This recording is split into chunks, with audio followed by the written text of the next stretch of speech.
एक सवाल पूछूं? अगर मैं तुम्हें बता दूं कि तुम्हारी जिंदगी को बर्बाद करने वाला इंसान तुम्हारे घर में नहीं है, तुम्हारे दोस्तों में नहीं है, तुम्हारे दुश्मनों में भी नहीं है, वो हर सुबह तुम्हारे सामने खड़ा होता है आईने में, और सबसे अजीब बात, वो तुम्हें नुकसान पहुंचाना भी नहीं चाहता, फिर भी हर दिन तुम्हारे सपनों को तुमसे थोड़ा और दूर कर देता है। कैसे? एक कहानी सुनो। एक ऐसे लड़के की कहानी जो हर दिन हारता था। फिर एक दिन उसने अपने दादाजी से पूछा, मैं हर बार शुरुआत तो कर लेता हूँ। दादाजी उसे घर के पीछे बने पुराने कुएं के पास ले गए।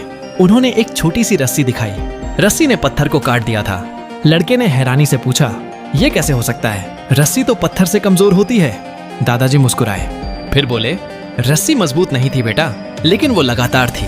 कुछ पल की चुप्पी के बाद उन्होंने कहा, लोग सोचते हैं कि जिंदगी में जीतने के लिए ताकत चाहिए, लेकिन सच ये है, ज्यादातर लोग ताकत की कमी से नहीं हारते, वे निरंतरता की कमी से हारते हैं।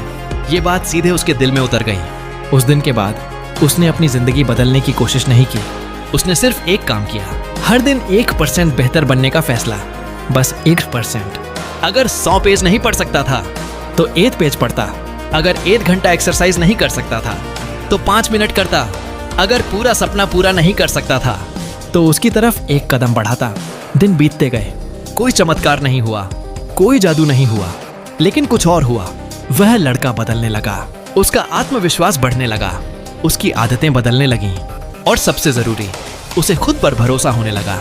कई साल बाद जब लोग उसकी सफलता देखकर पूछते, तुम इतने सफल कैसे बने, तो वह सिर्फ मुस्कुरा देता, क्योंकि उसे पता था, उसे सफलता किसी एक बड़े फैसले ने नहीं दी थी, उसे वहां तक पहुंचाया था उन हजारों छोटे फैसलों ने, जो उसने उन दिनों लिए थे जब किसी ने उसे देखा भी नहीं था।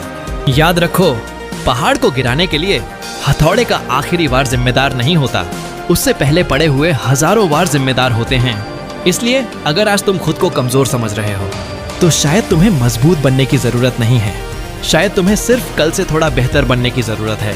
क्योंकि महान लोग एक दिन में महान नहीं बनते, वे हर दिन थोड़ा थोड़ा बेहतर बनते हैं, और एक दिन दुनिया उसे सफलता कहती है।